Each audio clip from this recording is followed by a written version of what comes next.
राजीनामा नदियोस्, केपी ओलीले नदिनुहोस् भन्ने, नदिने परिस्थिति बनोस् भन्ने प्रयोजनले राजीनामा मागेको हुँदा त्यो स्थायी कमिटीमा मागिएको हो, त्यो सचिवालयमा मागिएको।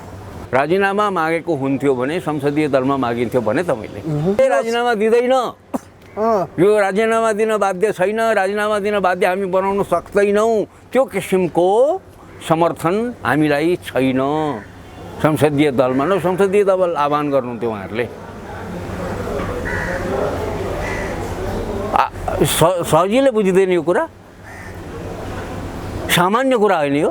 यस्तो आनन्दले सरकार चलाउन पाउनु भएको छ कि सरकार नचलाइकन चलाउनु पाउनु भएको छ, सरकार नचलाइकन बस्न पाउनु भएको छ। उत्तरदायी हुनु पर्या छैन, जवाबदेहिता हुनु पर्या छैन। पानी तथा भन्छन् अरे होइन, अनि पानी तताको छैन, पानी तता तताउँदिन के भन्छ, त्यसमा चिठेल नआउँछु भने जस्तो। त्यो चिठेल नआउने वातावरण पनि त मिलाउँदै लानु पर्यो नि। के भनेर दिने राजीनामा, दिनु राजीनामा भन्नु चाहिँ के भनेर दिनु, कहाँमा आएको राजीनामा, राजीनामा माग्ने ठाउँमा राजीनामा मागेको भए मेरो पनि त्यहाँ हो भनेर एउटा मत दिन मिल्थ्यो होला, मेरो नागरिक मत दिन मिल्थ्यो होला। त्यो माग्दै नमाग्ने ठाउँमा मागेपछि भनेपछि के त्यसलाई रेकर्ड गर्नुपर्छ, त्यो अभिलेखमै नरहने कुरा हो नि। त्यसले कहाँ केपी ओलीको, मैले कहाँ केपी ओलीको भजन गाएको हो र होइन नि, परिस्थितिको विश्लेषण गरे हो नि। सामान्य ज्ञानसम्म नभएको हो कि दुरुपयोग गरेको, हेपेको। यसको दोष नेपाली काङ्ग्रेसलाई जान्छ, यसको दोष नेपाली काङ्ग्रेसलाई किन जान्छ भने उसले प्रतिपक्षको भूमिका निर्वाह गर्न सकेन, त्यस कारणले गर्दाखेरि नेकपाभित्र प्रतिपक्ष निर्माण भयो। राजनीतिक विश्लेषक श्री कृष्ण अनिरुद्ध गौतम हामीसँग हुनुहुन्छ, यहाँलाई स्वागत छ कार्यक्रममा। धन्यवाद यहाँलाई। के छ समसामयिक राजनीतिलाई कसरी विश्लेषण गरिरहनु भएको छ अहिले यहाँले? तातैबाट कुरा सुरु गरौँ। आजको कुरा तपाईँ गर्नुहुन्छ भनेदेखि धेरै समयपछिको एउटा गतिरोधको अन्त्य भएको छ।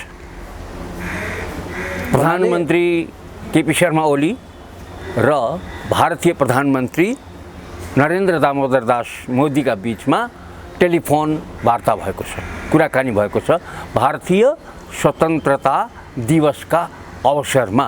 त्यो अवसरलाई सदुपयोग गर्दै नेपालका प्रधानमन्त्रीले शुभकामना दिने कार्य गर्नुभएको छ। र त्यो शुभकामना दिने कार्य सँगसँगै के भयो भन्दाखेरि रोकिएको वार्ता, रोकिएको संवाद, बोलचाल बन्द जस्तो जुन अवस्था थियो त्यो बोलचाल बन्द जस्तो अवस्था रहेन, बोलचाल खुल्यो भन्ने अर्थमा लिनुपर्छ। यो बोलचाल खुलेको कस्तो किसिमको यसले तरङ्ग निर्माण गर्छ, कस्तो किसिमको अर्थ यसले निर्माण गर्छ, त्यो विश्लेषण गर्दै गरौँला। र आउने दिनमा अब घटनाक्रम कसरी अगाडि बढ्छन्, स्वाभाविक औपचारिक एउटा संवादका रूपमा मात्र लिनु पर्ला कि यसले घनिष्ठतातर्फको गोरेटो पनि मैले घनिष्ठता भनेर भन्न सकिन्छ? खालि एउटा औपचारिक कुरा मात्र भयो नि, यो त एउटा औपचारिकता मात्रै पनि होइन, औपचारिकता पनि उहाँहरूले चलन चल्तीको निरन्तरता भनेर बुझ्न सक्छ। यसलाई किन भन्दाखेरि भारतलाई पनि नक्साको कारणले गर्दाखेरि बोलचाल खोल्न अप्ठ्यारो परिरहेको र नेपालले पनि बोलचाल आफूले पहल गर्न अप्ठ्यारो परिरहेको अवस्थामा यो भारतीय स्वतन्त्रता दिवसको अवसरमा चाहिँ त्यो सदुपयोग गर्दै बोलचाल खोलेको भन्ने अर्थमा लिनुपर्छ।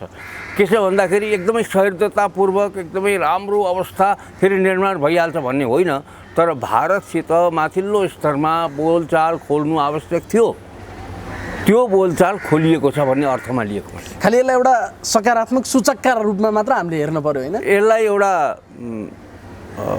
तपाईँले भन्नुभएको सूचक भन्ने शब्द पनि ठिकै हो।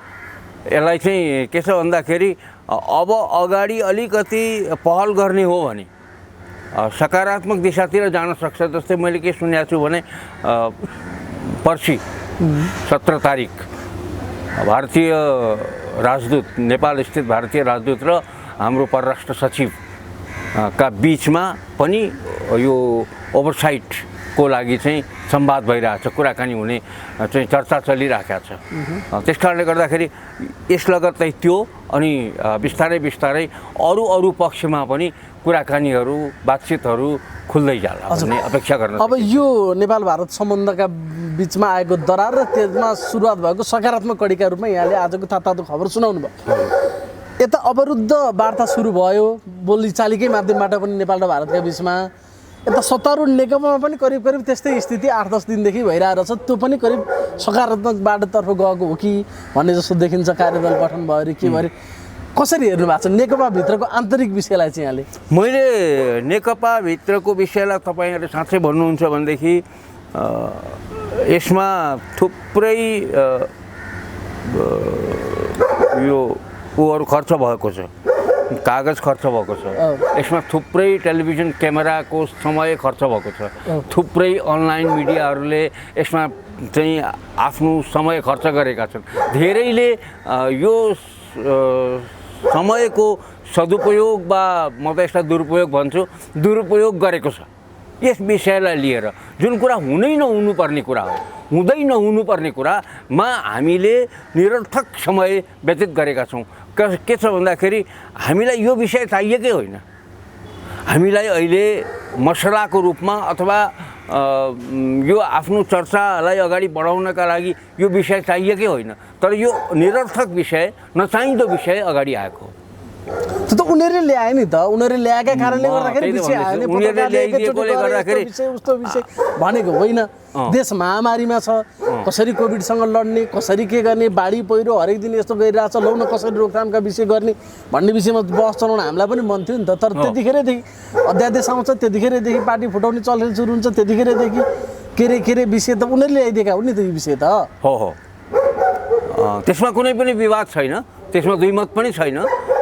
के छ भन्दाखेरि उनीहरूका बिचको मतभेदलाई सार्वजनिक गरेकोले यो अवस्था आएको हो। अब यो त निरर्थक मात्रै होइन, एकदमै अनुचित कार्य उहाँहरूले गर्नुभएको हो। किन अनुचित कार्य गर्नुभएको हो भनेदेखि पार्टी एकता गर्नुभएको छ, पार्टी एकता गर्नुभएको छ, पुरा कार्यकालका लागि जनमत दिएको छ, लगभग 2/3 चाहिँ जनमत छ उहाँहरूसँग। त्यो जनमत हुँदाहुँदै नेपाली जनतालाई यसरी रिङाएर बस्नु भएको छ। यस्तो अवस्थामा ध्यान कतातिर लाने? ध्यान यो कोरोनाको व्यवस्थापनतिर लाने कि यो महामारीको व्यवस्थापनतिर लाने कि मान्छेले आफूले पनि त ध्यान पुर्याउनु परेको छ। आफूले पनि त चिन्ता लिनु परेको छ। आफूले लिनुपर्ने चिन्ता पनि यतातिर ध्यान विकेन्द्रित गरिदिने। उनीहरूका कुराहरूले गर्दाखेरि चाहिँ के छ भन्दाखेरि हाम्रो ध्यान विकेन्द्रित भइरहेको छ, हाम्रो स्वास्थ्यमाथि असर परिरहेको छ। प्रतीकात्मक हिसाबले अथवा बाई डिफल्ट भन्छ नि, उहाँहरूको क्रियाकलापले गर्दा हाम्रो जीवनशैलीलाई असर गरिरहेको छ। उहाँहरूले के सहयोग त गर्नुभएको छैन, हाम्रो जीवनशैलीलाई त सहयोग गरिरहनु भएको छैन। मैले सुनिरहेको छु लकडाउन गरेको छ, यहाँ चाहिँ 4 महिना लकडाउन भयो, लगभग 4 महिना लकडाउन भयो। 4 महिना लकडाउनमा 1 किलो चामल कसैका घरमा पुर्याएन यो सरकारले। पुर्यायो तर तपाईँले अलिअलि पुर्यायो होला, घर घरमा पुर्याएको छ। भारतमा लकडाउन गरेका ठाउँमा घर घरमा पुर्याएको छ। चीनको चाहिँ उदाहरण दिनुहुन्छ उहाँहरू। चीनमा कसरी लकडाउन गरेका थिए? लकडाउन गर्दाखेरि कस्तो किसिमको सुविधा पुर्याउनु पर्छ? लकडाउन गरिदिउँ आउँछ। लकडाउन गरिसकेपछि जनजीविका कसरी चल्छ? जीवन कसरी धान्छ मान्छेले? एउटा त भौतिक त्यो भयो, अर्को एउटा मानसिक कुरा छ। कति मान्छेहरूले आत्महत्या गरे, आत्महत्या अचानक बढेन, जीवनशैलीलाई असर गरेको छ, घर घरमा झगडा बढेको छ। त त्यसको लागि साइकोलोजिकल, त्यसको लागि मनोवैज्ञानिक परामर्श दिनुपर्छ भन्ने यो सरकारले ठान्यो अथवा फुर्सद छैन नि सरकारलाई त्यसो गरेर बस्नु। अब गर्नुपर्ने कुरा सरकार एउटा कुर्सीमा बसिरहन भनेर त्यही कुर्सी तानिरहेछ, अर्को त होइन अब मेरो पालो भनेर खोजिरहेछ। सरकार त यसैमा छ नि होइन? अहिले सरकार चाहिने किन? राज्य सञ्चालनका लागि। राज्य सञ्चालन किन? यो गहिरो कुरा छ क्या। राज्य सञ्चालन किन? यसरी बुझौँ न। सरकार चाहिने किन? राज्य सञ्चालनका लागि। राज्य किन सञ्चालन गर्ने? राष्ट्रका लागि, जनताका लागि। राष्ट्र का लागि भनिसकेपछि राष्ट्र भनेको जनता, जनताको लागि राज्य सञ्चालन गर्न सरकार चाहिएको, सिम्पल अर्थ यो हो। नभए सरकारको कुनै आवश्यकता छैन। जतिखेर चाहिएको छ त्यतिखेर चाहिँ सरकार छैन फेरि। एउटा अवकाशमा, एउटा देशमा, देश भनेको राष्ट्र नहुन सक्छ, देश भनेको भूगोल, देशमा त्यहाँ कोही मान्छे बस्न सक्छन् जहाँ राज्य पुग्दैन। जहाँ राज्य पुगेन भने के हुन्छ, त्यो आफ्नो हिसाबले मरे मर्छ, माछे बाँच्छ, माथिको कृपाले तलको कृपाले आफ्नो व्यवस्थापनले जति बाँच्छ बाँच्छ। अहिले त्यस्तै भएको छ नि त। सरकार किन चाहियो? राज्य सञ्चालनका लागि। राज्य सञ्चालन छैन भनेदेखि त राष्ट्र आफ्नो हिसाबले जान्छ, मरे मर्छ, बाँचे बाँच्छ। मान्छेहरू आफ्नो हिसाबले बाँच्छन्, मरे मर्छन्, बाँचे बाँच्छन्। अहिले त्यही अवस्था होइन? अब थाहा छ त तपाईँको 6 महिना अगाडि नै भइसकेको यो कोरोनाको महामारी व्यवस्थापन गर्न नेपालले जति समय कसले पायो होला? अमेरिकाले पायो, इटालीले पायो, भारतले पायो, पाएन नि, उनीहरूले पाएनन्। हामीले यस्तो राम्रो अवसर पाउँदा पाउँदै पनि व्यवस्थापन गरेनौँ भन्ने कुरा देखिँदैछ। अहिले के छ, मान्छे किन मरिरहेछन्? लगातार हिजो अस्तिको तपाईँले रिपोर्ट तपाईँले हेर्नुभयो भने भेन्टिलेटर नपाएर मान्छे मरिरहेछ, नमर्ने मान्छे मरिरहेको छ। भनिसकेपछि राज्य छ, राज्य सञ्चालन भइरहेको छ भन्ने कुराको पुष्टि हुन सकेन, सरकार भएको अनुभूति भएन। तपाईँले तुलनात्मक रूपमा अलि बढी अपेक्षा गरेको, नचाहेर पनि सहयोग गरेको, नचाहँदा पनि एक खालको आशा राखेको सरकार त हो फेरि यो। तपाईँको अभिव्यक्तिहरूले ती कुरालाई पुष्टि गर्छन्। विगतदेखि हेर्ने हो भने कम्तीमा चुनाव एकाताकादेखि यता जनताले चुनेर पठाएको जनमत प्राप्त सरकार भन्नुहुन्छ तपाईँ। जनबल, धनबल, मनोबल सबै कुराले चुनिएर आएको सरकार, शक्तिशाली सरकार यही नै हो भन्नुहुन्थ्यो। किन त्यो तपाईँप्रतिको अपेक्षामाथि पनि कुठाराघात गर्ने अवस्था कसरी आयो थियो? म माथिको त कुठाराघात भयो नै। अब के छ भन्दाखेरि यसो भन्दिनँ म, किन भन्दाखेरि यो सरकार कम्युनिस्ट पार्टीको सरकार हो र म खुल्ले आम के भन्छु जहिले पनि भनेदेखि कसम म कम्युनिस्ट होइन। म कहिल्यै पनि कम्युनिस्ट पार्टीको मतदाता होइन, कहिले हुन्न पनि। तर नेपालका अधिकांश जनताले चुनेको सरकार हो नि त। मेरो व्यक्तिगत अभिमत नभए तापनि नेपालका अधिकांश मतदाताहरूले चुनेको सरकार हो। ठ्याक्क पर्सेन्टेज 50% नपुग्ला, तर के छ भन्दाखेरि अधिकांश मतदाताले चुनेको सरकार हो। सहभागी भएका मध्येमा त्यसमा प्रतिशतहरू बाँडिएको छ, त्यसमा सबैभन्दा बढी मतदाताहरूले चुनेको सरकार हो यो। त्यसको सम्मान मैले गर्नुपर्छ। लोकतान्त्रिक विधिले चुनिएको सरकार भएको कारणले गर्दा त्योबाट म बढी अपेक्षा गर्छु। मेरो यही त ब्युटी छ नि, यही त सुन्दरता हो लोकतन्त्रको। किन म त्यसको समर्थक नहुन सक्छु। तपाईँले भन्नुभयो होइन, केपी ओलीको लिडरसिपले, केपी ओलीको व्यक्तित्वको उभारले नेपाली जनताले पत्याएर उहाँलाई नेतृत्व गर्ने ठाउँमा पुर्याएको भनेर भन्ने मान्छे तपाईँ एउटा हो नि? म हो नि, एकदमै हो। अनि के भयो त भने क्या, अहिले तपाईँ जतिको मान्छेले पनि भले तपाईँको मतदान छैन त्यहाँ, तपाईँको आफ्नो व्यक्तिगत कुराको त अर्थ रहेन। अहिले हेर्दाखेरि धेरै जनताको अभिमतबाट प्राप्त, फेरि यहाँ अत्यन्तै सकारात्मक भाव पनि राख्नु भएको छ तत्कालीन अवस्थामा केपी ओली प्रति यहाँले, त्यो कुरा पनि साँचो। तर अहिले किन यस्तो अवस्था आइपुग्यो? तपाईँ जतिको एउटा गण्य मान्ने, औँलामा गनिने व्यक्तित्वबाट समेत आशा गरेको मान्छेको त्यो भरोसा पुरा गर्न नसक्ने स्थिति चाहिँ किन आयो होला भने क्या? होइन, अब किन आयो होला भन्ने कुरा त ठ्याक्कै उहाँलाई नै थाहा होला अथवा उहाँको टिमलाई थाहा होला। के हुन्छ भनेदेखि के हुँदो रहेछ यस्ता कुरामा भने तपाईँले अपेक्षा राख्नु र त्यो अपेक्षा पुरा नहुनु, तपाईँले अपेक्षा राख्नु र अपेक्षाको एकांश भए पनि, 1-2 अंश भए पनि पुरा हुनु। तपाईँले 100% आकाङ्क्षा राख्दा 75% आकाङ्क्षा पुरा भयो भने अथवा 50% पनि पुरा भयो भने पुरा भएको मान्नुपर्छ। तर यहाँ त अवस्था के भयो भने 20-25% पनि भएन। यहाँ भइदियो के भने उहाँ 2/3 लगभगको चाहिँ सरकार बनाउन समर्थ हुनुभयो अनि त्यहाँबाट उहाँ आनन्दले म सरकार भएँ भनेर बस्नु। र उहाँले के ठान्नुभयो भने त्यो उहाँको अधिकार हो, हक हो भन्ने मान्नुभयो। अब यसलाई कसरी तपाईँले लिनुपर्छ भन्दाखेरि दोष लाउने पनि होइन,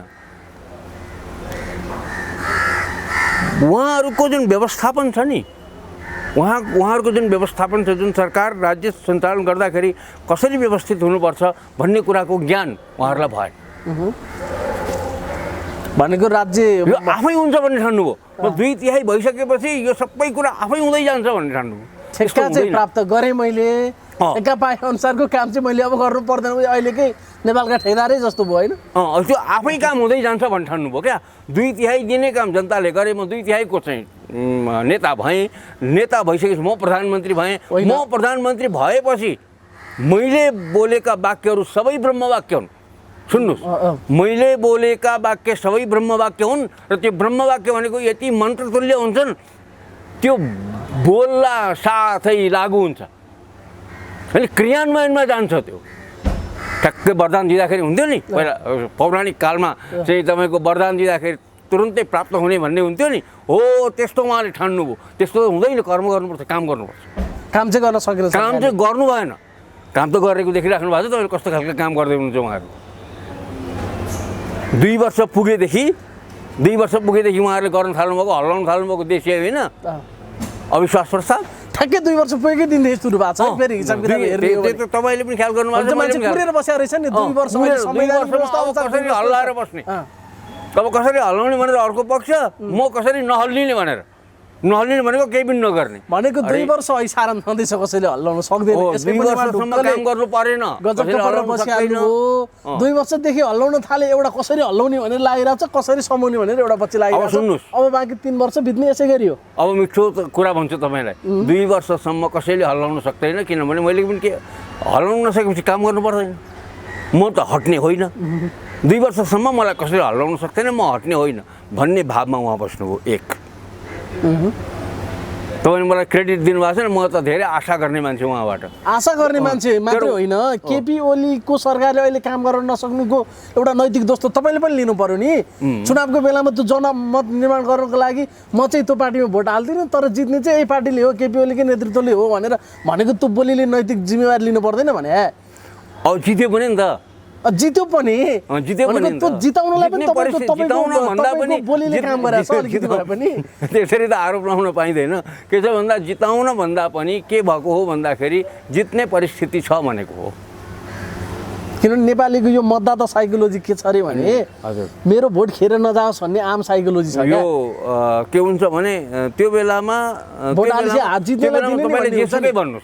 तपाईँले जेसुकै भन्नुहोस्, तपाईँ त्यसको पक्षको नपक्षको भए पनि जे भए पनि मैले क्रिटिकल्ली त्यो बेलामा पनि हेरेँ होला, क्रिटिकल पनि हेरेँ। तर एउटा कुरा मैले यथार्थ के राखेँ भनेदेखि त्यो बेलामा केपी ओलीले नेतृत्व गरेको पार्टीको सरकार बन्नु बाहेक गठबन्धनको नेतृत्व गरेको गठबन्धनलाई जसले नेतृत्व गर्नुभएको छ, जुन गठबन्धनलाई उहाँले नेतृत्व गर्नुभएको छ त्यो बाहेकको अर्को गठबन्धन थिएन, त्यति सशक्त उहाँलाई च्यालेन्ज गर्न सक्ने थिएन।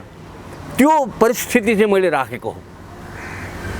त्यसरी भन्दा हुन्छ, मैले त्यो बारम्बार त्यहाँ पनि भनेको छु, त्यो चुनावकै बेलामा पनि भनेको छु कि म त्यो कित्ताको मान्छे चाहिँ होइन है।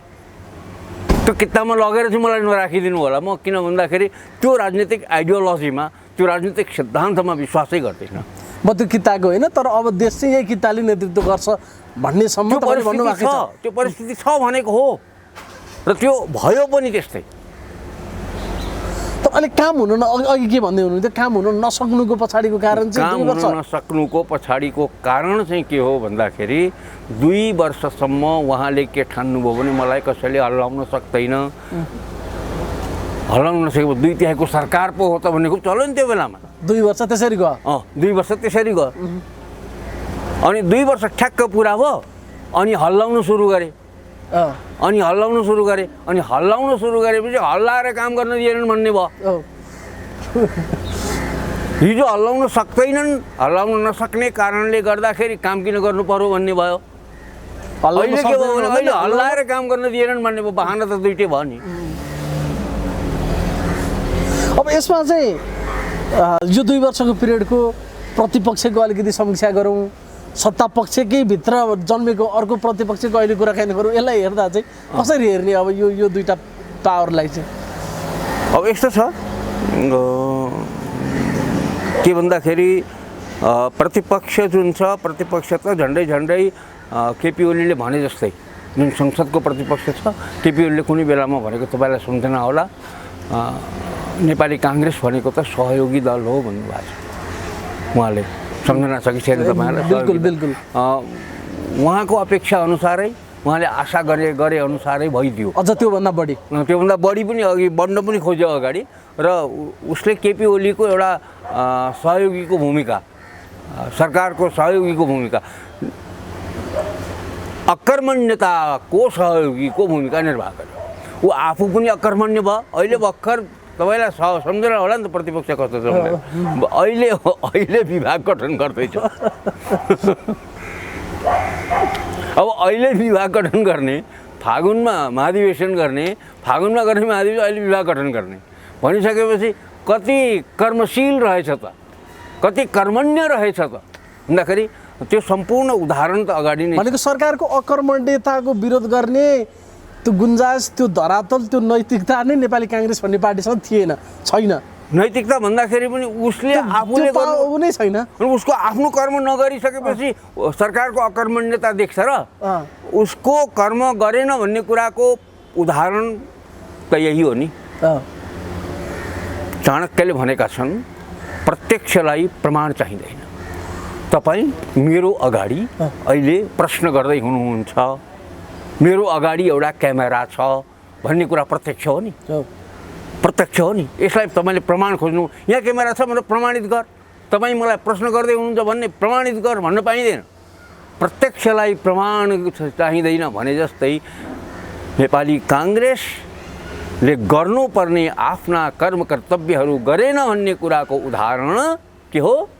अहिले विभागहरू गठन गर्नु, फागुनमा हुने महाधिवेशन अगाडि अहिले विभाग गठन गर्नु भन्दाखेरि विभाग त महाधिवेशन 13 महाधिवेशन सम्पन्न हुन साथै गरिसक्नुपर्ने महाधिवेशन आउनुभन्दा 6 महिना अगाडि गर्दैछ भनिसकेपछि कतिको कर्मण्य रहेछ त, कतिको कर्मशील रहेछ त भन्ने कुराको उदाहरण यो हो। र त्यस कारणले गर्दा सरकारको अकर्मण्यताको प्रतिपक्षका रूपमा पनि, संसदमा पनि र सडकमा पनि यो उपस्थित हुन सकेन। फलस्वरूप त्यसका कारण के भयो भने सरकार गैर जिम्मेवार भयो। प्रतिपक्ष जब हुँदैन लोकतन्त्रमा, प्रतिपक्षको अभावमा के हुन्छ भनेदेखि शासन गैर जिम्मेवार हुन्छ। त्यही भयो। त्यो गैर जिम्मेवारको परिणाम के हुन्छ भन्दाखेरि त्यो गैर जिम्मेवार शासनभित्रबाटै प्रतिपक्षको निर्माण हुन्छ। गैर जिम्मेवार भित्रैबाट चाहिँ प्रतिपक्षको, यो मानवीय स्वभाव हो, यो मानवको स्वभाव हो, प्रतिपक्ष निर्माण हुन्छ।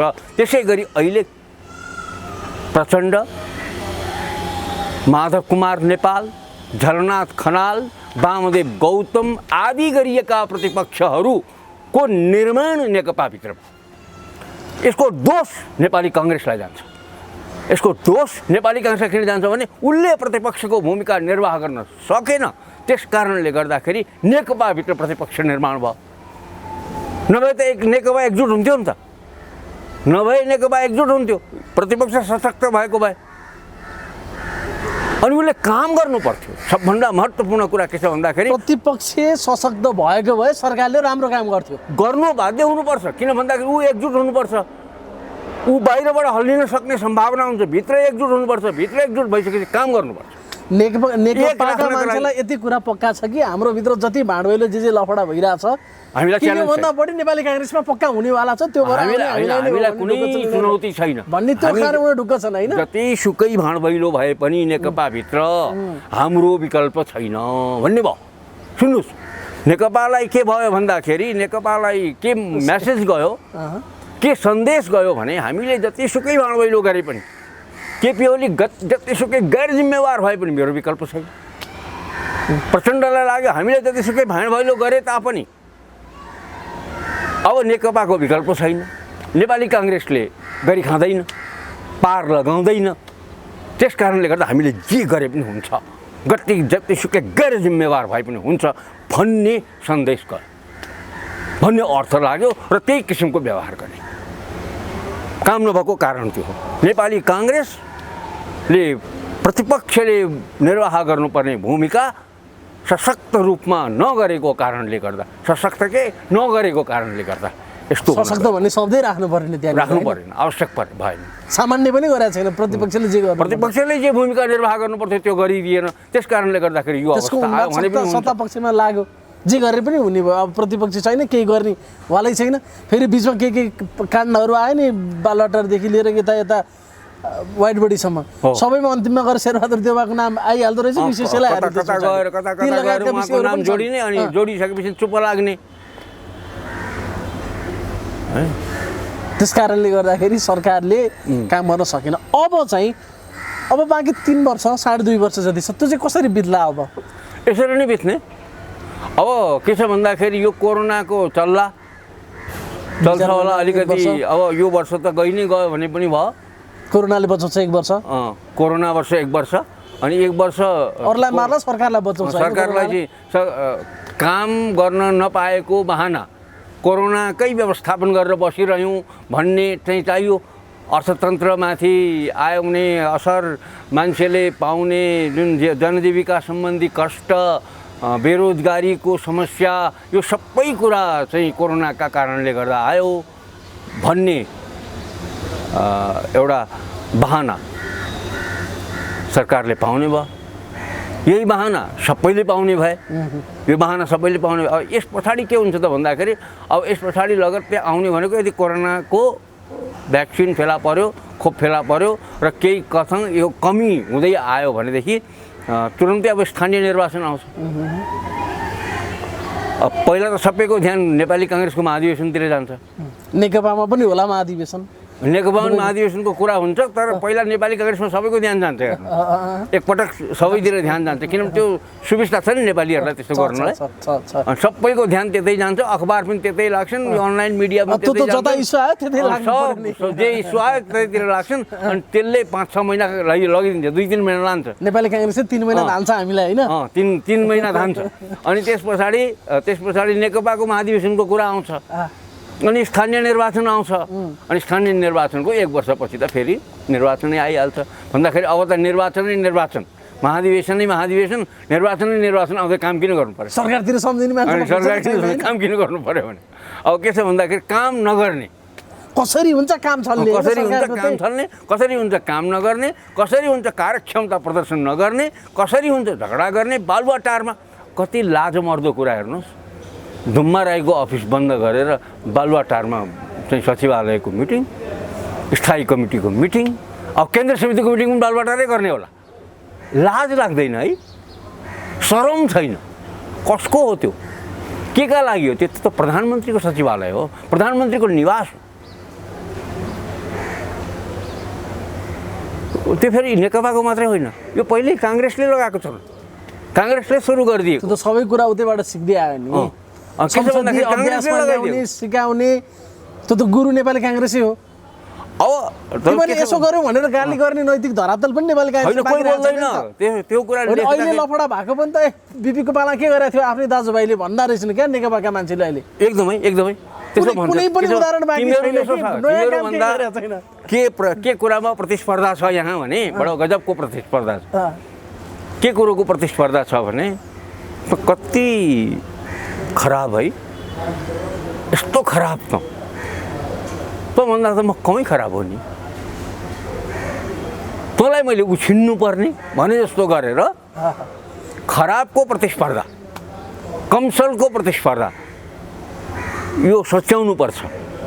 नेपाली काङ्ग्रेसले हिजो स्थिति बिगार्यो, नीति बिगार्यो, स्थिति बिगार्यो। अब हामीले त्यस्तो गर्नु हुँदैन। अब कार्यालयमै पार्टीको मिटिङहरू बस्नुपर्छ, बैठकहरू बस्नुपर्छ।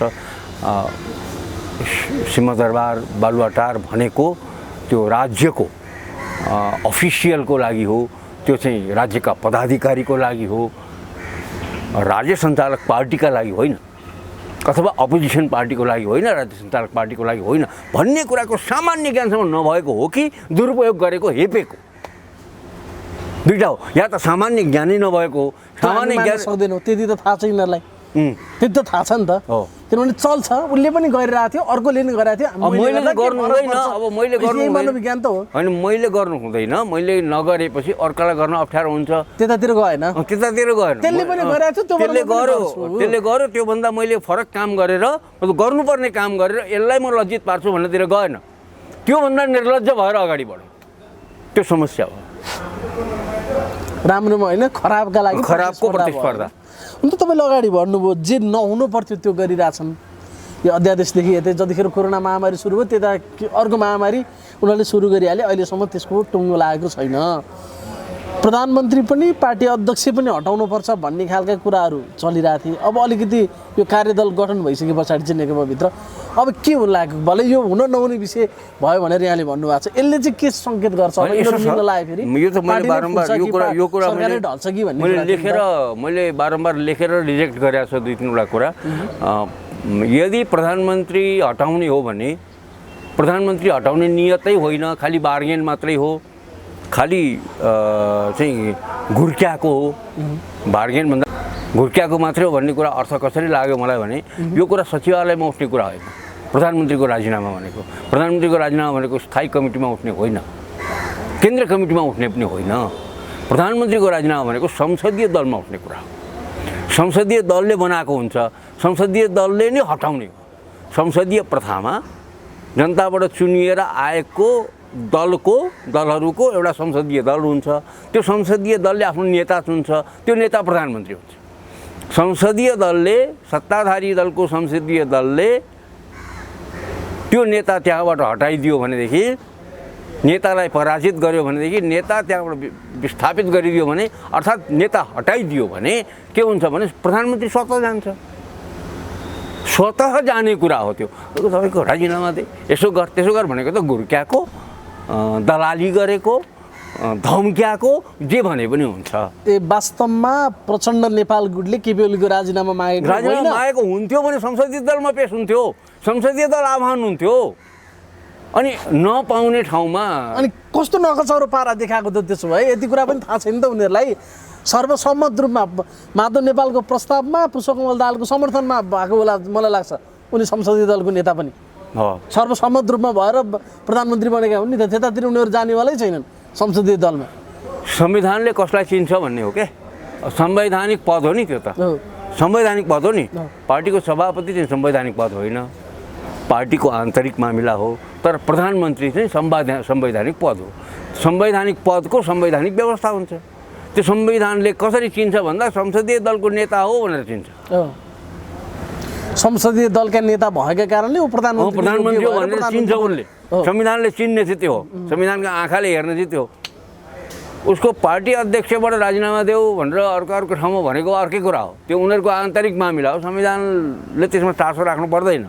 तर यहाँ संविधानको कुरा आयो क्या, र मलाई पनि असर गर्ने कुरा चाहिँ त्यो हो। उसको पार्टीको नेता, उसको पार्टीको अध्यक्ष कसलाई बनाउँछन् त्यो मेरो चासोको विषय होइन, तर मेरो चाहिँ प्रधानमन्त्री हो क्या।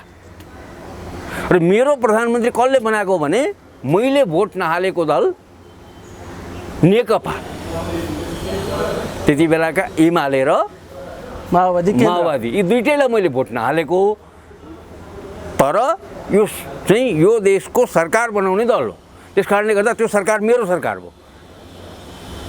किनभने मैले संसदीय प्रथामा के हुन्छ भने हेर्नुहोस्, संसदीय प्रथामा यसरी बुझ्नुपर्छ, मैले जुन प्रतिपक्षलाई भोट हालेको छु त्यो पनि पार्लियामेन्ट्री सिस्टम अफ गभर्मेन्ट भएको कारणले गर्दा प्रतिपक्षलाई हालेको भोट, प्रतिपक्षमा बसेको सांसदलाई हालेको भोट पनि सरकारलाई नै हालेको भोट भनेर बुझिन्छ पार्लियामेन्ट्री सिस्टम अफ गभर्मेन्टमा।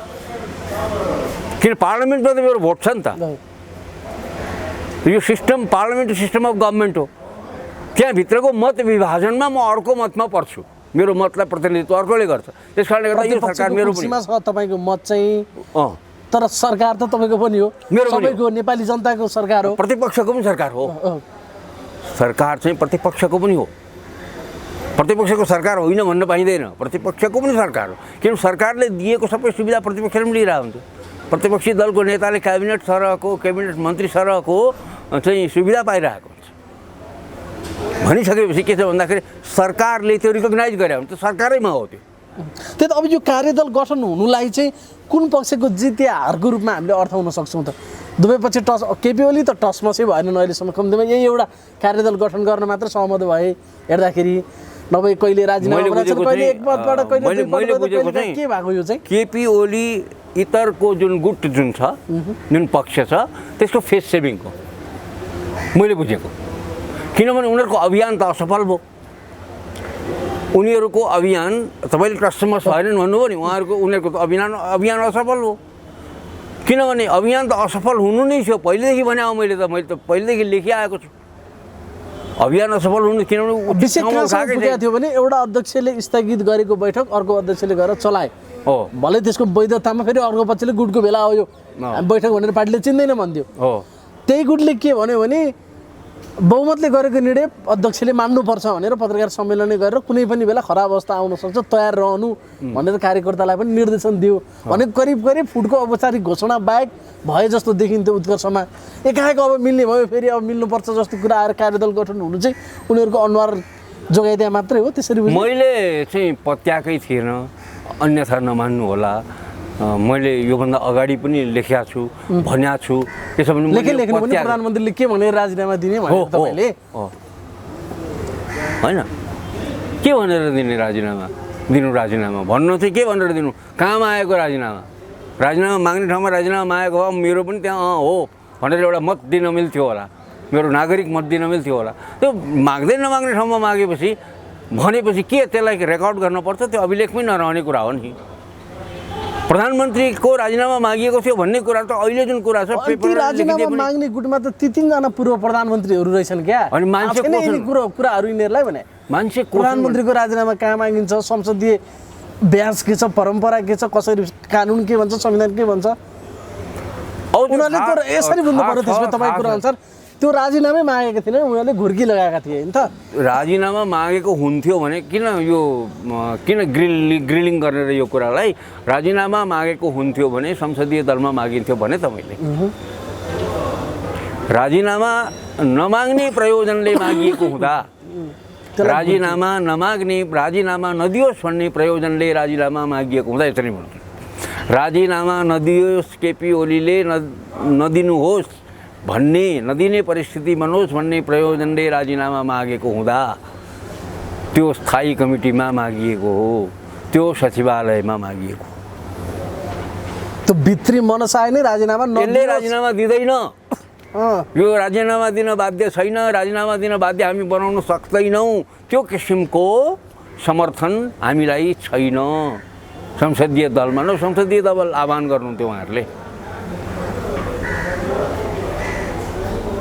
सजिलै बुझिँदैन यो कुरा, सामान्य कुरा होइन यो। त्यसमा अब 5 वर्ष केपी ओली प्रधानमन्त्री भयो त, बाँकी समय के कसरी भोलि हुने परिस्थिति त म कसरी भन्न सक्छु? भोलिको बारेमा त म के भन्न सक्दिनँ। तर अहिलेका लागि अहिलेसम्मको अवस्था के देखिन्छ भन्दा, अहिलेसम्मको ट्रेन्ड के देखिन्छ भन्दाखेरि अब अहिले कार्यदल गठन भएर यताउता गरेर 3-4 महिना तान्यो होइन, 3-4 महिना तान्यो। अब 3-4 महिनापछि नेपाली काङ्ग्रेसको यो कोरोनाको भयावह स्थिति आएन, अझ भयावह हुँदै गएन भने नेपाली काङ्ग्रेसको महाधिवेशन हुन्छ। सबैको ध्यान महाधिवेशनतिर जान्छ। छरछिमेकदेखि लिएर सबैको ध्यान काङ्ग्रेसको महाधिवेशनमा जान्छ। काङ्ग्रेसको महाधिवेशनमा शेरबहादुरजी नै रहिरहनुहोस् भन्ने कामना केपी ओलीले गर्न पनि सक्नुहुन्छ, गर्न पनि सक्नुहुन्छ। त्यो चाहिँ किन होइन, किन शेरबहादुर कति राम्रो छ त अनि कति सजिलो छ, अहिले सरकारलाई कति सजिलो छ। शेरबहादुरजी जति रहनुहुन्छ नेपाली काङ्ग्रेसमा त्यति उहाँहरूलाई सजिलो हुन्छ हैन? कति आनन्द छ सरकारलाई। शेरबहादुरजी हुँदाखेरि त सरकारलाई एकदम आनन्द छ नि त। म आलोचना गर्दिनँ, म केही सरकारलाई त बडो कम्फोर्टेबल छ त, आनन्द छ। अनि सरकारले पक्कै पनि त्यही चाहन्छ होला होइन, त्यही चाहन्छ होला। अब उहाँको के भूमिका हुन्छ हुँदैन म भन्न सक्दिनँ, तर के छ भन्दाखेरि चाहना त त्यही हुन्छ होला। अनि यस्तो कम्फोर्टेबल यति 2-2.5 वर्षसम्म यस्तो आनन्दले सरकार चलाउन पाउनु भएको छ कि सरकार नचलाइकन चलाउनु पाउनु भएको छ, सरकार नचलाइकन बस्न पाउनु भएको छ। उत्तरदायी हुनु पर्या छैन, जवाबदेहिता हुनु पर्या छैन। कति भनेको 6 महिना 1 वर्ष यसैले गइहाल्छ, सरकारतिर ध्यान जाँदैन मान्छे। अब सरकार अघि नै हजुरले भने जस्तै अनि सहज अवस्था भने स्थानीय चुनाव, अब चुनाव अगाडि फेर्ने कुरा भएन। अनि फेरि अर्को चुनाव तयारी, यता महाधिवेशन होला, कसलाई उ गर्ने भन्दा भन्दै करिब सामान्य अवस्थामा गयो भने यसै गरी सरकार टिक्न देखिन्छ। यहाँ त एउटा कुरा के छ भन्दाखेरि एउटा मुद्दा भयो भने सबै त्यतैतिर लाग्ने छ नि त, सबै त्यतैतिर लाग्छन्। एउटा नक्साको प्रकरण आयो, सबै नक्सातिर लागे। भारतसित अलिकति खटपट भयो, सबै त्यतैतिर लागे। अनि त्यसैले 5-6 महिना लगिदिइहाल्यो। राजनाथ सिंहले के उद्घाटन गरेको थियो त्यस पछाडि सबैको ध्यान त्यतै गयो, लेख्नेको पनि ध्यान त्यतै गयो, यो श्रव्य दृश्यवालाहरूको पनि त्यतै गयो, सबैको ध्यान त्यतैतिर गयो। अनि त्यहाँ सबै राजनीतिज्ञको ध्यान पनि त्यतै गयो, संसदको ध्यान त्यतै गयो।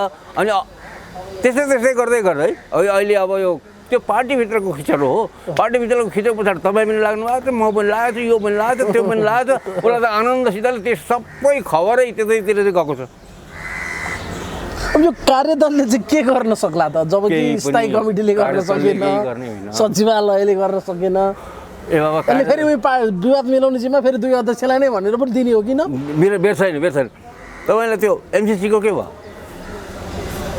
एमसिसीको कार्यदलले रिपोर्ट पनि बुझाइसक्यो, खोइ के भयो, कता गयो, खोइ ओम नमः शिवाय नै भयो। ओम नमः शिवाय के हो? त्यो पास हुन्छ हुँदैन, के हुन्छ कसो हुन्छ, के पनि कसैलाई जवाब दिनु परेको छैन। देशको मथिङ्गल चाहिँ हल्लाएको छ। फेरि त्यसले महिनौसम्म देशको मथिङ्गल हल्लाएको छ। अनि भरे हुनेहरू नै के होइन। यो कार्यदलको औचित्य खासै के हो कार्यदल भनेको? फेस सेभिङ हो कि के गर्ने? अब राजीनामा माग्यो। यो एउटा छ नि, पानी तता भन्छन् अरे होइन। अनि पानी तताको छैन, पानी तता तताउँदिनँ के भन्नु, त्यसमा चिसेर नुहाउँछु भन्ने जस्तो। त्यो चिसेले नहुने वातावरण पनि त मिलाउँदै लानु पर्यो नि। झापै नहाल्दाखेरि जाडोमा अब नुहाउँछु भन्नु तयारी गर्नु पर्यो होइन। यो उहाँहरूलाई चुनौती पनि हो यो जुन म बोल्दैछु अहिले, कि तपाईँहरूले यो कार्यदल बनाएको कारण चाहिँ के भन्दाखेरि आफ्नो फेस सेभिङ मात्रै हो भन्ने किसिमको उहाँहरूलाई चुनौती पनि हो, आरोप पनि हो। होइन भने उहाँहरूले सिद्ध गर्नुहोस्। त्यो कार्यदलले एउटा यस्तो निष्कर्ष निकालोस् जसले गर्दाखेरि केपी ओली हट्ने वा हटाउने वा राख्ने भन्दाखेरि पनि केपी ओलीलाई एउटा जिम्मेवार प्रधानमन्त्रीको रूपमा रूपान्तरित गर्ने र जिम्मेवार उहाँ हुनुहुन्न भने उहाँलाई हटाउने। उहाँ एउटा जिम्मेवार प्रधानमन्त्री त हुनुपर्छ। प्रधानमन्त्री भइसकेपछि त उहाँ मेरो पनि प्रधानमन्त्री, उहाँ जिम्मेवार प्रधानमन्त्रीका रूपमा उहाँलाई रूपान्तरण गर्ने अभिमत उहाँले पाएको हो, उहाँका नाममा भोट आएको हो। त्यसमा त 2 मत तपाईँको पनि छैन, मेरो पनि छैन, स्वयं प्रचण्डको पनि छैन होला। सबैभन्दा बढी अपिलिङ चाहिँ त्यो बेलाको भोटमा के भयो भन्दाखेरि जस्तो भारतमा नरेन्द्र मोदीको भएको थियो त्यही स्केलको नभए पनि, त्यस्तै किसिमको नभए पनि, त्यही किसिमको ओज प्रभावमण्डल फरक होला। तर के छ भन्दाखेरि केपी ओलीको नाममा भोट मागेको त हो नि। जसरी 56 सालमा कृष्णप्रसाद भट्टराईको नाममा नेपाली काङ्ग्रेसले भोट मागेको थियो, त्यसरी नै केपी ओलीको नाममा भोट मागेको त हो नि। प्रोजेक्टेड प्राइम मिनिस्टर हो नि, होइन भन्नु त मिल्दैन। एकदमै फ्युचर प्राइम मिनिस्टर को त भन्दा प्रचण्ड त थिएन नि त्यो बेलामा। फ्युचर प्राइम मिनिस्टर को त भन्दाखेरि चाहिँ झलनाथ खनाल, माधव नेपाल भन्ने त थिएन होला नि त, केपी ओली नै थियो होला नि त। त्यो भएर पो भनेको त मैले त केपी ओलीका नाममा भोट आएको हो भनेर। तर केपी ओलीको काममा चाहिँ त्यो भोट मैले कहाँ केपी ओलीको भजन गाएको हो र होइन नि, परिस्थितिको विश्लेषण गरे हो नि। अब जस्तो प्रधानमन्त्रीकै पार्टी अध्यक्षमा बरु तपाईँ निरपेक्ष बस्न सक्नुहुन्छ, प्रधानमन्त्रीकै राजीनामा माग्नु चाहिँ त्यो सान्दर्भिक पनि होइन भन्नेसम्म चाहिँ तपाईँ अझै पनि हुनुहुन्छ होइन? म प्रधानमन्त्रीलाई 2टा अवस्थामा मान्छु क्या। मैले पहिला पनि, अहिलेदेखि होइन, धेरै अगाडिदेखि मेरो हो। कहिले भन्दाखेरि त्यो 36 र 74को कुरा नि काङ्ग्रेसमा, त्यो बेलामा पनि संसदीय दलमा जसको मेजोरिटी छ उही प्रधानमन्त्री हुन्छ भने हो। मेरो सहानुभूति, मेरो प्रेम, मेरो लगाव बढी कृष्णप्रसाद भट्टराईप्रति थियो हमेसा। गिरिजाप्रसाद कोइराला भन्दा बढी मेरो लगाव, प्रेम, स्नेह चाहिँ कृष्णप्रसाद भट्टराईप्रति थियो। तर कृष्णप्रसाद भट्टराईसँग त्यो लजिक थिएन। यो पार्लिमेन्ट्री डेमोक्रेसीमा हुनुपर्ने जुन लजिक हो, पार्लिमेन्ट्री डेमोक्रेसीको आफ्ना कमी कमजोरी छन्, तर यो डेमोक्रेसीसित भएको लजिक के हो भने one should command majority in the parliamentary party है भनिसकेपछि पार्लिमेन्ट्री पार्टीमा गिरिजाप्रसाद कोइरालाको मेजोरिटी थियो। उहाँलाई माइनोरिटीमा पुर्याउनुहोस् न अनि हटाउनुहोस्। उहाँ अल्पमतमा पर्नु हो, पार्लिमेन्ट्री पार्टीमा हुने हटाउने यदि बहुमत भएको सरकार छ भनेदेखि, नभए पार्लिमेन्टले डिसाइड गर्छ। संसदीय दलबाट अर्को कोही संसदीय दलको नेता चुनेर केपी ओली अल्पमतमा आएर त्यो प्रधानमन्त्री हुन्छ भने सैद्धान्तिक रूपमा त त्यसलाई ठिक भन्न सकिएला, तर व्यवहारिक रूपमा चाहिँ त्यसलाई ठिक भन्न सक्नुहुन्छ तपाईँ? होइन, म ठिकै भन्छु। किनभने तपाईँको अहिले पनि तपाईँको अभिमत चाहिँ केपी ओली भन्ने मान्छे भावी प्रधानमन्त्री हो भन्ने बिम्बलाई मताएको हो भन्ने त तपाईँ अहिले पनि त्यो कुरामा अडिग हुनुहुन्छ नि त। म हो कि देश हो त्यो बेलामा? त्यो देशै हो। मैले खालि तपाईँ मार्फत होइन, म त व्यक्ति हो, मैले व्यक्तिको रूपमा भन्दा पनि त्यो बेलामा एउटा देशले भावी प्रधानमन्त्रीका रूपमा बिम्ब मान्यो केपी ओलीलाई। कतिपय व्यक्तित्वको उभारले पनि मतदान त आएको छ नि त, होइन त? अब अहिले संसदीय दलमा उहाँलाई अल्पमतै पारेर नयाँ मान्छे प्रधानमन्त्री बन्यो भने त्यो जनताको मतको कदर हुन्छ कि हुँदैन त्यहाँनिर? त्यो जनताको मतको यो प्रथामा दुईवटा कुरा हुन्छ। हेर्नुहोस्, यो प्रथामा दुईवटा कुरा हुन्छ। एउटा कुरा जस्तै प्रत्यक्ष प्रधानमन्त्री भएको भए रिइलेक्सनमा जानु पर्थ्यो। प्रत्यक्ष प्रधानमन्त्री यदि हो भने त्यसरी मत मागेको हो र प्रत्यक्ष प्रधानमन्त्री हो, डाइरेक्ट इलेक्सन हो भनेदेखि, जस्तै राष्ट्रपतिको इलेक्सन डाइरेक्ट इलेक्सन हुन्छ, डाइरेक्ट इलेक्सन हुन्थ्यो भनेदेखि चाहिँ रिइलेक्सनमै जानु पर्थ्यो। त्यो व्यक्तिलाई हटाइसकेपछि अर्को व्यक्ति चुन्नको लागि रिइलेक्सनमै जानु पर्थ्यो। तर पार्लिमेन्ट्री डेमोक्रेसीमा चाहिँ त्यो हुँदैन। पार्लिमेन्ट्री डेमोक्रेसीमा चाहिँ के हुन्छ भन्दाखेरि मत उहाँले पनि पाएको हुन्छ र पार्टीले पनि पाएको हुन्छ। पार्टीको पार्लिमेन्ट्री पार्टीले पाएको हुन्छ। पार्लिमेन्ट्री पार्टीमा गएर त्यसले प्रतिनिधित्व र प्रतिबिम्बित गरेको हुन्छ र पार्लिमेन्ट्री पार्टीसँग पनि बाई डिफल्ट त्यो शासन गर्ने अधिकार हुन्छ। जस्तो प्रधानमन्त्री र उसमा बाँडिएको हुन्छ, हो बुझ्नुभयो होला तपाईँले, यो बाँडिएको हुन्छ र प्रधानमन्त्री त्यस लायक नरहेपछि पार्टीले टेकओभर गर्न सक्छ र नयाँ नेता दिन सक्छ। यो एकदम सैद्धान्तिक कुरा पनि हो र व्यावहारिक कुरा पनि। सैद्धान्तिक भन्दा सैद्धान्तिक हो, त्यो सिद्धान्तको आधारमा नै यो व्यवहार अडेको छ। लोकतान्त्रिक पद्धतिको संसदीय प्रथाको, अरू प्रथाको होइन। लोकतन्त्रमा अरू प्रथाहरू हुन्छन्। राष्ट्रपतीय प्रणाली हुन्छ, सेयर्ड हुन्छ, राष्ट्रपति र प्रधानमन्त्रीका बिचमा पावर सेयर गर्ने पनि हुन्छ र यस्तो खालको सेरेमोनियल राष्ट्रपति भएको र कार्यकारी प्रमुख प्रधानमन्त्री भएको पनि हुन्छ। जस्तो अहिले यो अवस्थामा चाहिँ अन्तर्राष्ट्रिय शक्तिको भूमिका चाहिँ कहाँनिर हामीले हेर्न सक्छौँ? कतिपयले यो नेकपाको आन्तरिक विवाद भए पनि बाह्य फ्याक्टरको इन्ट्रेस्टका कारणले यस्तो भइरहेछ भन्ने विश्लेषणमा दम छ कि छैन? त्यो त होला। त्यो चाहिँ के छ भन्नुहुन्छ भने हुन्छ, त्यसलाई तपाईँले अन्यथा मान्नु हुँदैन। किन भन्दा हाम्रो जुन जियो पोलिटिकल भू राजनीतिक अवस्था छ, त्यो भू राजनीतिक अवस्थाले त्यो डिमान्ड गर्छ। विशेष गरेर यहाँ तीनटा मेजर प्लेयरहरू छन् नेपालको राजनीतिलाई नजिकबाट हेर्ने र आफ्नो स्वार्थमा यसलाई ढाल्न सकिन्छ कि भन्ने तीनटा मेजर प्लेयरहरू छन्। अरू प्लेयर पनि छन्। मुख्य चाहिँ फोकल उसमा चाहिँ कुनै बेलामा एकदमै भारत प्रमुख थियो। भारतको अब त्यो औकात रहेन, त्यो पहिलाको जस्तो औकात आज भारतको छैन। यो दृश्यमै छ, देखिन्छ। विशेष गरेर उस पछाडि नाकाबन्दी पछि भारतको भूमिका त्यति सहज मान्छेहरूले मानेनन्। एक्सेप्टेबिलिटी हुन्छ नि, आलोचना गरिरहे पनि त्यसको डोमेन हो, त्यसले गर्न पाउन त भन्ने किसिमको भित्रबाट एउटा अन्डरस्टुड हुन्छ। त्यो पनि अलिकति रहेन। अब चिनको भूमिका निश्चित रूपमा बढ्या छ, चासो बढ्या छ उसको कतिपय अवस्थामा त दृश्यमै देखा पर्यो नि, दृश्यमै मतलब प्रत्यक्ष पनि देखा परेको छ। दृश्य कूटनीति थियो अनि नि त। अब अमेरिकाको ग्लोबल उसमा चीन र भारत भएको कारणले गर्दाखेरि अमेरिकाको इन्ट्रेस्ट त चीनसँग डाइरेक्ट टक्कर परिरहेकोले गर्दा चीनको छिमेकी नेपालमा त भर्ने नै हुनु नै भयो। बर्मामा पनि हुन्छ, थाइल्यान्डमा पनि हुन्छ, लाओसमा पनि हुन्छ, भियतनाममा पनि हुन्छ, कोरियामा पनि हुन्छ। सबैतिर जहाँ चीनको सिमाना जोडिएको छ त्यहाँ अमेरिकाको इन्ट्रेस्ट हुन्छ। त्यस्तै इन्ट्रेस्ट नेपालमा पनि छ। अनि विशेष गरेर टिबेटन इस्यु पनि भएको कारणले गर्दाखेरि टिबेटसँग जोडिएको नेपाल भएको कारणले गर्दा तिब्बतसँग चाहिँ उसको सरोकार भएको कारणले गर्दा अमेरिकन इन्ट्रेस्ट चाहिँ बढी सघन रूपमा नेपालमा छ। जस्तो अहिले इन्डियाको अलिकति प्रभाव कम या उसको स्ट्राटेजी चेन्ज या जे हुनसक्छ, चीन अलिकति बढी दृश्यमा आयो। यही बिचमा सी जिनपिङको भ्रमण पनि भयो। उहाँले जाँदै गर्दाखेरि हाम्रो भूमितिर कसैले आँखा लाउँछ भने धुलो पिठो पारिदिन्छौँ भनेर पनि भन्नुपर्ने स्थिति र अमेरिकाको प्रभाव, उसको हस्तक्षेप नजानिदो ढङ्गले बढिरहेको भन्ने मान्छेले विश्लेषण पनि गरिरहेछन् नि। त्यस्तै हो अहिले अमेरिका अलि बढी प्रभावमा आउन खोजेको। अमेरिका त रिजनमै आएको छ, उसमा मात्रै होइन, तपाईँको यसमा मात्रै नेपालमा मात्रै होइन, होल तपाईँले एउटा खालि नेपाल स्पेसिफिक भएर हेर्न मिल्दैन यसमा। अमेरिकाको स्ट्राटेजीमा अमेरिकाले हिजोभन्दा बढी भूमिका नेपालमा खोज्छ, हिजोभन्दा बढी भूमिका भारतमा खोज्छ, हिजोभन्दा बढी भूमिका बर्मामा खोज्छ, हिजोभन्दा बढी भूमिका जापानमा खोज्छ।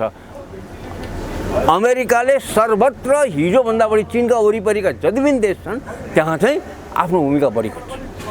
उसले पाकिस्तानलाई पनि ब्यालेन्स गर्छ, इन्डियासित पनि, किनभने इन्डियाको स्टेक बढी छ यो रिजनमा, त्यही भएर इन्डियासित बढी गर्छ। त्यसै गरी उसले हरेक ठाउँमा आफ्नो स्टेकलाई हिजोभन्दा गुणात्मक रूपमा बढी चाहिँ खोज्छ। र त्यसमा तपाईँको भूमिका के हुन्छ, यो देशको भूमिका के हुन्छ? जस्तो हामी नेपालमै केन्द्रित हुँदा जति अमेरिकाले भूमिका बढाउनु खोज्छ, चीनले पनि त त्यत्तिकै नाङ्गो रूपमा बढाउँदै जाने भयो। निश्चय नै उसले पनि, चीनले पनि बढाउने भयो, अमेरिकाले पनि बढाउने भयो। भारत जाँदा हामीलाई के हुन्छ भन्ने प्रश्न होइन, भारतको देखियो नि त यति खुल्ला रूपमा सायद इतिहासमा चीन प्रस्तुत भएको थिएन होला कि छ, अब हजुरले भन्नु होला होइन। तर अहिले त अब सघन रूपमै देखा पर्यो नि त। उसले बढायो भने फेरि उसले पनि बढाउँछ नि त। एकदमै हो। म कसरी हेरिरहेको छु भन्दाखेरि यो एउटा ठुलो अवसर पनि हो एउटा देशका रूपमा। म कुनै बेलामा भन्ने गर्थेँ, आज होइन निकै अगाडिको कुरा, कम्बोडिया भन्ने देश छ एउटा, त्यो कम्बोडिया हरेक दिन न्युजमा आउँथ्यो कि। किन भन्दा कम्बोडियामा अमेरिकन चासो पनि त्यतिकै थियो, चिनियाको चासो पनि त्यतिकै थियो, युरोपियनहरूको चासो पनि त्यतिकै थियो। अनि नेपाल पनि त स्ट्राटेजिकल्ली इम्पोर्टेन्ट ठाउँमा छ। किन छैन भन्दाखेरि चीन त्यति च्यालेन्जिङ भएको रहेनछ, अथवा भारतको त्यसरी उदय भएको रहेनछ। 90s त्यति उदय भइसकेको थिएन।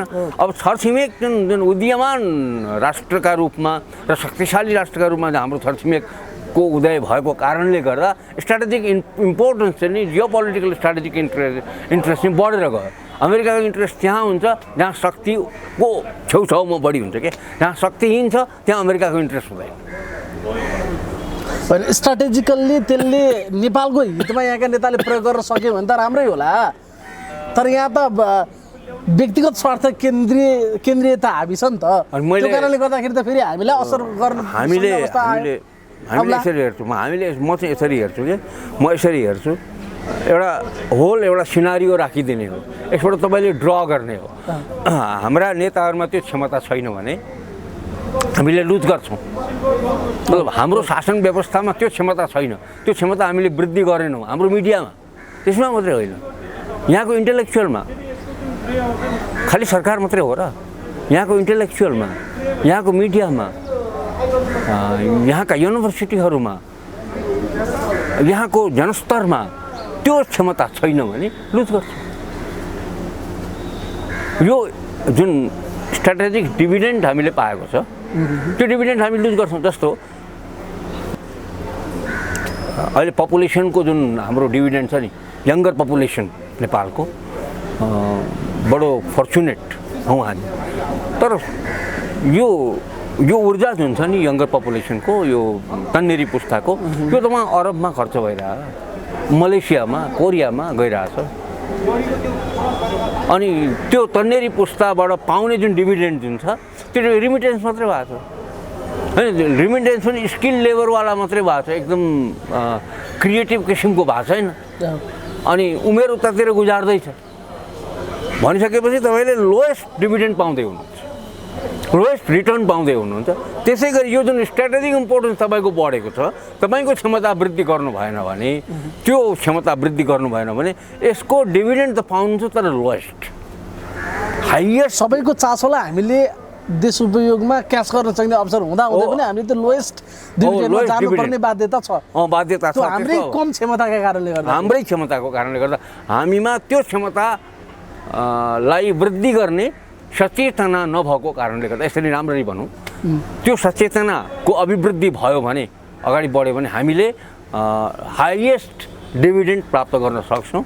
किनभने हामीले त मान्छे निर्यात गर्ने भन्दा अरू सोच माथिल्लो लेभलमा हामीले त यहाँ प्रडक्टहरू निर्यात गर्नुपर्ने होइन, प्रडक्टहरू बनाएर निर्यात गर्नुपर्ने, हाम्रो तन्नेरी पुस्तालाई यहाँ एङ्गेज गर्नुपर्ने र चिनको मार्केट र इन्डियन मार्केटलाई हेरेर अनि ग्लोबल मार्केटलाई हेर्ने, दुईवटा ठुला मार्केट भनेर अमेरिका आइराखेको छ, युरोप आइराखेको छ, इन्डिया र चाहिँ नि चाइनामा, भारत र चाइनामा, हामी चाहिँ अरबतिर दौडिरहेछौँ मार्केटसँग जोडिएकाहरू चाहिँ होइन। मार्केटसँग जोड अब यहाँ कस्तो किसिमको प्रडक्टको उत्पादनले गर्दाखेरि चाहिँ हामीले हाम्रो तन्नेरी पुस्तालाई यहीँ वर्कफोर्सलाई यहीँ युज गरेर त्यो वर्कफोर्सबाट उत्पादन गरेर अनि त्यहाँबाट त्यो मार्केटलाई क्याच गर्ने। अहिले हामी सस्तोमा यहाँ गाडी बनाउन सक्छौँ, अहिले यहाँ हामी सस्तोमा मोबाइल सेटहरू निर्माण गर्न सक्छौँ, अहिले यहाँ सस्तोमा हामी चाहिँ तपाईँको यो जुन एआई सम्बन्धी इक्विपमेन्टहरू छ त्यो इक्विपमेन्टहरू निर्माण गर्न सक्छौँ। हामी त सबै आयातै मात्रै गर्ने, मान्छे निर्यात गर्ने अनि त्यहाँ सामान आयात गर्ने। अनि ठ्याक्कै उल्टो सामान निर्माण गरेर उत्पादन गरेर सरसामानहरू चाहिँ निर्यात गर्नुपर्नेमा हामी मान्छे निर्यात गरेर सामान आयात गर्छौँ। बाटो नै हाम्रो उल्टो छ, बाटो नै ठ्याक्कै उल्टो छ। त्यसले हाम्रो क्षमतालाई मापन गरिरहेछ नि हाम्रो। अब घर त हामीले बनायौँ होला, घर त हामीले बनाउँ तर त्यो घर त डिप्रिसिएसनमा जान्छ। अनि भोलि काम गर्न सक्ने मान्छे बाहिर छैन र भनेदेखि त्यो घर काम लाग्दैन। अब यो नेकपा भन्ने च्याप्टरलाई क्लोज गर्दै गर्दा लगभग चिसो पानीले नुहाउन चाहिँ तयार भइसके, त्यो नुहाउने प्रक्रिया मात्र पुरा गर्नलाई यो कार्यदलको मञ्चन गरियो। अलिकति त्यतिसम्म भन्न सक्छौँ हामी, मञ्चनै भन्न सक्छौँ। अब होइन, हटाउन सक्ने भएको भए त प्रधानमन्त्रीबाट अध्यक्षबाट हटाउन त अब महाधिवेशनसम्म जानु पर्ला, त्यो अर्कै कुरा हो। तर प्रधानमन्त्रीबाट हटाउन त ठाउँ थियो नि त, ठाउँ थियो नि। केन्द्र समितिले हटाउन सक्दैन, स्थायी कमिटीले हटाउन सक्दैन, त्यो म्यान्डेट छैन होला, त्यो मैले पढाएको छैन उनीहरूको, तर त्यो छैन म्यान्डेट होइन, महाधिवेशनै चाहिन्छ हटाउनका लागि भने। तर प्रधानमन्त्री हटाउने त ठाउँ छ त, प्रधानमन्त्री हटाउनलाई त तपाईँले त्यो यता समर्थन जस्तो नठान्नुहोस्, तपाईँको प्रधानमन्त्री हटाउन सक्दा संसदीय दल छ नि त।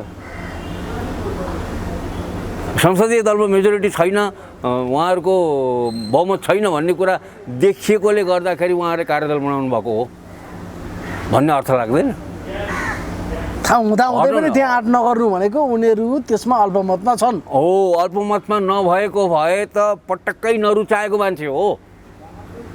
केपी ओली वामदेव गौतमदेखि लिएर प्रचण्ड, झलनाथ खनाल, माधव कुमार नेपालले नरुचाएको मान्छे होइन त, प्रत्यक्ष भएको हो। अनि उहाँलाई हटाउने ठाउँ त संसदीय दल छ त, अनि किन संसदीय दलमा नराखेको त? संसदीय दलमा उहाँहरूको बहुमत छैन भन्ने अर्थ लागेन, मलाई थाहा छैन त्यसको नम्बरको। अब कार्यदल गठन गर्यो, कार्यदल गठन गर्नु भनेको त्यो च्याप्टर क्लोज गर्नु हो त, जानुपर्ने छिटो महाधिवेशन गर्नुपर्ने, यस्तै यस्तै कुरा ल्याइदिन्छ, कुरा मिल्छ अनि सक्यो। अनि त्यो च्याप्टर कसरी केपी ओलीले भने माने हो र कार्यदलले भने त मान्न परिगयो नि भन्ने चारजना फेरि उहाँहरूको पछिको राख्दै छ अहिले। अनि यो च्याप्टर क्लोज गर्नका लागि राजीनामा, प्रधानमन्त्रीबाट राजीनामाको, प्रधानमन्त्री राजीनामा त किन दिने, प्रधानमन्त्री हटाउने हो। त्यो राजीनामा भनेको त उहाँको इच्छाले दिने पो त। नामै राजीनामा। नामै राजीनामा। खुसी भएर राजीनामा चाहिँ उहाँको इच्छाको कुरा हो। अब ल बाध्य हुने भयो, अब हट्ने भयो भने चाहिँ राजीनामा दिने, त्यो पनि एउटा चाहिँ नि एक्सक्युजको कुरा हो। तर त्यो राजीनामाको सार्थक अर्थ भएन।